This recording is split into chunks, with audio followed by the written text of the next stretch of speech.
औद्योगिक व्यवसाय विकास प्रतिष्ठानले दिइरहेको स्टार्टअप लोन अहिले किन यस्तो ट्रेन्डमा छ त? र यो लोनले साँच्चीकै नेपालका व्यवसायहरूलाई मद्दत गरिरहेको छ कि फ्री पैसाको पर्सेप्सनले मात्रै यस्तो भिड लागेको हो? अनि यो लोन पाइसकेपछि त लोनको पैसाले जे गरे पनि हुन्छ, पैसै नतिरे पनि हुन्छ रे। के यो साँचो हो त? आजको भिडियोमा हामी यसैबारे कुरा गर्नेछौँ। फुल कुरा बुझ्नको लागि भिडियो एन्डसम्म हेर्नुहोला। यो वर्ष मात्रै स्टार्टअप लोनको लागि अप्लाई गर्न आइडिआईको अनलाइन प्लेटफर्ममा 13,277 जनाले अकाउन्ट क्रिएट गरेका छन् र 1863ले त एप्लिकेसन पनि पुरा गरिसके र 300 जनाले चाहिँ भौतिक रूपमा आइडिआईमा आवेदन सब्मिट गरे। बिना धितो 3% ब्याज दरमा पाइने लोनको लागि यतिको क्रेज हुनु त स्वाभाविक नै हो।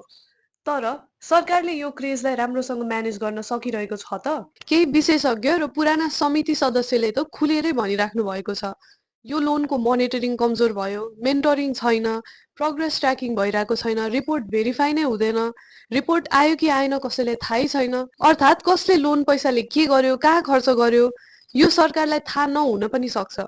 तर आइडिआईको तर्क चाहिँ फरक छ। बरुवरहरूले किस्ता तिरिरहेकै छन्, 2,10,00,000 त रिकभर पनि भइसक्यो र हरेक व्यवसायमा 3 देखि 5वटा रोजगारी सिर्जना पनि भएको छ। त्यसो भए कसको विश्वास गर्ने त?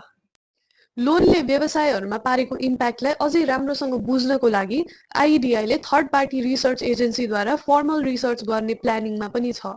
विगतका 2 वर्षको कम्पेरिजनमा हेर्ने हो भने त लोन लिमिट पनि 25 लाखबाट घटेर 20 लाखमा पुगेको छ र बजेट पनि 1 अर्बबाट 73 करोडमा झरेको छ र अनुमानित लोन पाउने स्टार्टअपहरूको नम्बर पनि यसपालि 400 मात्रै छ।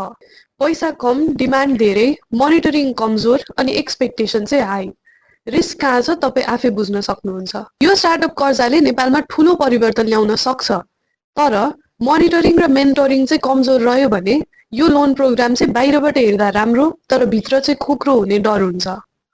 अब यो लोनको लागि आवेदन दिन 2 दिन मात्र बाँकी छ।